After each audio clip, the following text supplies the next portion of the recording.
الحمدللہ وحدہ والصلاۃ والسلام علی من لا نبی بعدہ۔ اس انشاءاللہ دوسری وائس کے اندر میں جو کتاب ہم شروع کرنے جا رہے ہیں، جو کتاب کے مؤلف ہیں، جو اس کے مصنف ہیں شیخ محمد بن عبد الوہاب رحمہ اللہ، ان کا تعارف کچھ بیان کروں گا۔ آپ شیخ الاسلام، امام المجاہدین، امام الدعوہ، ناصر السنہ نبویہ، مجدد دین کے نام سے ان کے یہ القاب ہیں، مشہور ہیں۔ شیخ الاسلام یعنی اسلام کے ہمارے تمام علماء ان کو اپنا شیخ مانتے ہیں، تمام علماء۔ امام المجاہدین، انہوں نے عملی طور پہ جہاد کیا دین کی دعوت کے لیے، کتاب و سنت کی خالص دعوت کو اجاگر کرنے کے لیے، شرک و بدعتوں کو مٹانے کے لیے۔ امام الدعوت السلفیہ، جو ایک خالص سلفی دعوت ہے کتاب و سنت کی، قرآن و حدیث کی، اس کے آپ کو امام کہا جاتا ہے۔ ناصر السنت النبویہ، یہ بھی آپ کا ایک لقب ہے کہ سنت کی مدد کرنے والے، یعنی سنت کو رواج دینے والے، سنت کی نشر و اشاعت کرنے والے اور بدعتوں کو ختم کرنے والے۔ مجدد دین بھی آپ کو کہا جاتا ہے کہ آپ نے اپنے دور کے اندر دین کی تجدید کی۔ اس وقت دین کے جو خد و خال تھے وہ بالکل دھندلا گئے تھے، اصل جو کتاب و سنت کی خالص دعوت ہے وہ معدوم ہو گئی تھی، ختم ہو گئی تھی، اور لوگوں کو دین کی اصل تعلیم، اصل احکامات نہیں پتہ تھے، لوگ کفر و شرک و گمراہی کے اندر مبتلا تھے۔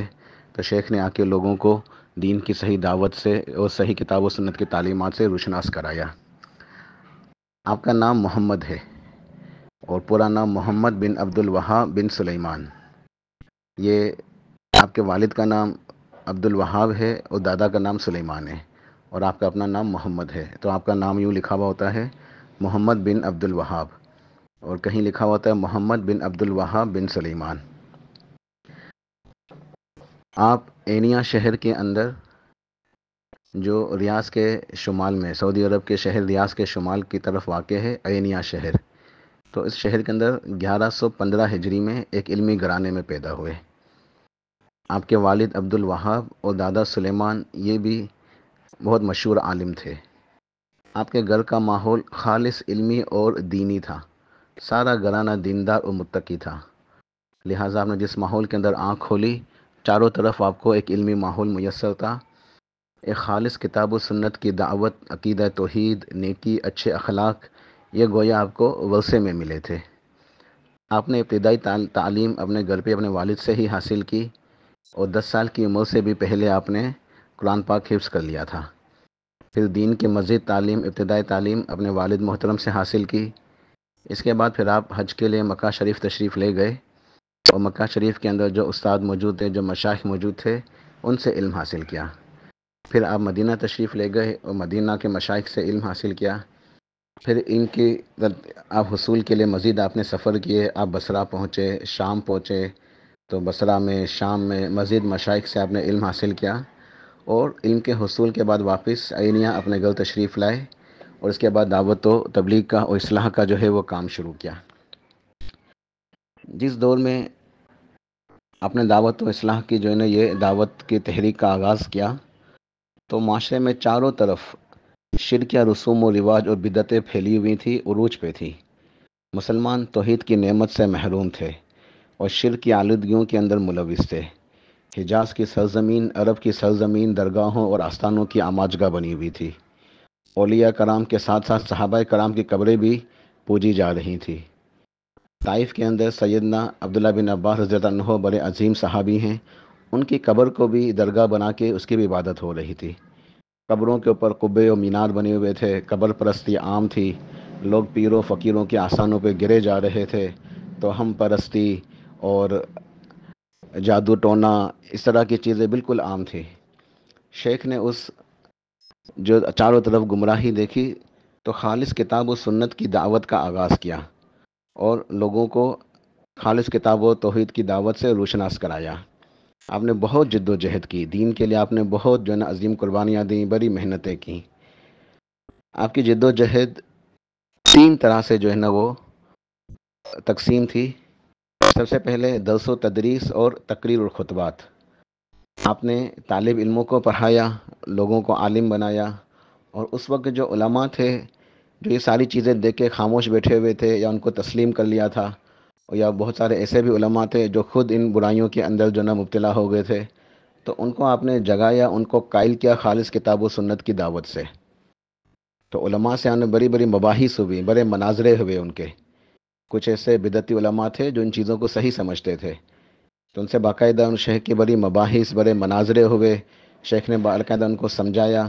تو شیخ نے طالب علموں کو بھی پڑھایا، علماء کو بھی قائل کیا، عام لوگوں کو بھی سمجھایا، تقریر کے ذریعے، خطبات کے ذریعے، درس و تدریس کے ذریعے۔ تو یعنی اپنی زبان سے شیخ نے اس جہاد کا آغاز کیا۔ ساتھ ساتھ تحریر و تالیف بھی آپ کرتے گئے۔ توحید کے موضوع پہ بہت ساری کتابیں لکھی آپ نے۔ اس کے علاوہ اتباع سنت، سیرت طیبہ، عبادت و معاملات، فقہ کے اوپر، قرآن پاک کی تفسیر کے اوپر بھی بہت اچھی اچھی کتابیں لکھیں۔ اور عملی طور پہ بھی آپ نے جہاد کیا، زبان، قلم اور پھر عملی طور پہ تلوار سے جہاد کیا، شرک اور بدعتوں کے مراکز کو ختم کیا، لوگوں کے عقیدے کی اصلاح کی، توحید اور سنت لوگوں کو سکھلائیں۔ آپ کی تصنیفات کے اندر بہت ساری اہم کتابیں ہیں، لیکن سب سے اہم ترین کتاب التوحید کے نام سے ہے۔ ہم اس کورس کے اندر آپ کی انشاءاللہ 2 کتابیں پڑھیں گے، ایک لیول 1، ایک لیول 2 کے اندر۔ لیول 1 میں انشاءاللہ یہ اصول ثلاثہ جو ہم نے آج انشاءاللہ اللہ کی توفیق سے شروع کی ہے، اور اس کے بعد اگلے لیول میں کتاب التوحید، جس کا میں ذکر کر رہا ہوں کہ آپ کی سب سے اہم ترین کتاب کتاب التوحید ہے۔ علماء کا اتفاق ہے کہ توحید کے موضوع پر اس سے عظیم ترین کتاب آج تک نہیں لکھی گئی، اور اس کتاب کو اللہ سبحانہ و تعالیٰ نے ایسا قبول عام بخشا ہے کہ آج تک یہ کتاب جو ہے وہ چھپ رہی ہے، اور مدارس کے اندر، نصاب کے اندر شامل ہے، پڑھی جا رہی ہے، پڑھائی جا رہی ہے۔ اس کی شروحات ابھی تک لکھی جا رہی ہیں، کتاب التوحید کی بھی، اور اصول ثلاثہ جو ہم شروع کر رہے ہیں انشاءاللہ اس کتاب کی بھی۔ تو آپ نے جو عظیم ترین کتابیں لکھی، اس میں کتاب التوحید ہے، اصول ثلاثہ، قواعد الاربعہ، پھر مسائل جاہلیہ، اصول ایمان، تفسیر کلمہ توحید، نواقض اسلام، رسالہ فی توحید العبادہ، کشف الشبہات، اصل الجامع لعبادت اللہ وحدہ۔ یہ سب توحید کے موضوع پہ آپ کی کتابیں ہیں۔ اسی طرح آپ نے کتاب لکھی زاد المعاد، سیرت کے موضوع پہ، بڑی ضخیم کتاب ہے، اور ایک مختصر سیرت کی کتاب لکھی، مختصر سیرت رسول صلی اللہ علیہ وسلم۔ اسی طرح آپ نے ایک نصیحت کے لیے طور پہ جو کتابیں لکھی، فضل الاسلام اس کے اندر اہم ہے، کتاب الکبائر، اس کتاب کے اندر کبیرہ گناہوں کا تذکرہ ہے، نصیحت المسلمین بہت عمدہ کتاب ہے۔ پھر آپ نے عبادات اور معاملات کے اوپر کتابیں لکھی، احکام الصلاۃ اور شروط الصلاۃ و ارکانہا، یہ نماز کے موضوع پر ہے۔ آپ نے ایک حدیث کا مجموعہ بھی تالیف کیا جو 4 جلدوں میں ہے۔ اسی طرح آپ نے بہت ساری تفسیر کے اوپر بھی کتابیں لکھیں، اور قرآن پاک کی تفسیر بھی کچھ صورتوں کی آپ نے لکھی ہے۔ بہرحال آپ کی پوری زندگی عملی طور پہ درس و تدریس اور تالیف، کتابیں لکھنا اور پڑھانا، عملی طور پہ جہاد کرنا، شرک کو ختم کرنا، بدعتوں کو مٹانا، علم کو پھیلانا، علم کی نشر و اشاعت، آپ کی پوری زندگی اسی سے عبارت ہے۔ آپ آخری وقت تک دعوت و تبلیغ کا فریضہ سر انجام دیتے رہے، اصلاح کرتے رہے، جہاد کرتے رہے، درس و تدریس کے اندر مصروف رہے، اور 1206 ہجری میں آپ کا انتقال ہوا۔ تو ایک بہت عظیم ایک عالم اور ایک بہت عظیم ایک نام ہے۔ اللہ شیخ کے پر رحمت نازل فرمائے، اللہ سبحانہ و تعالی ہمیں توفیق عطا فرمائے، ہم شیخ کی کتابیں پڑھیں، ان کو سمجھیں، اور شیخ کی جو اصل نصیحت ہمیں شیخ کی زندگی سے حاصل ہوتی ہے، اس نصیحت کو ہم حاصل کریں۔ اور وہ نصیحت کیا ہے؟ خالص کتاب و سنت کی دعوت، اطیع اللہ و اطیع الرسول۔ یہ سب سے اہم ترین نصیحت ہے۔ شیخ کی جو پوری زندگی، اس کا خلاصہ کیا ہے؟ اطیع اللہ و اطیع الرسول، عقیدہ توحید، توحید کا فہم، توحید کی سمجھ، عقیدے کی اصلاح، قرآن کے اوپر عمل صحابہ کرام کے فہم کے مطابق، احادیث کے اوپر عمل منہج صحابہ کے مطابق، یہی صراط مستقیم ہے۔ اللہ سبحانہ و تعالیٰ مجھے آپ کو توفیق عطا فرمائے۔ سبحان ربک رب العزت عما یصفون وسلام علی المرسلین والحمد للہ رب العالمین۔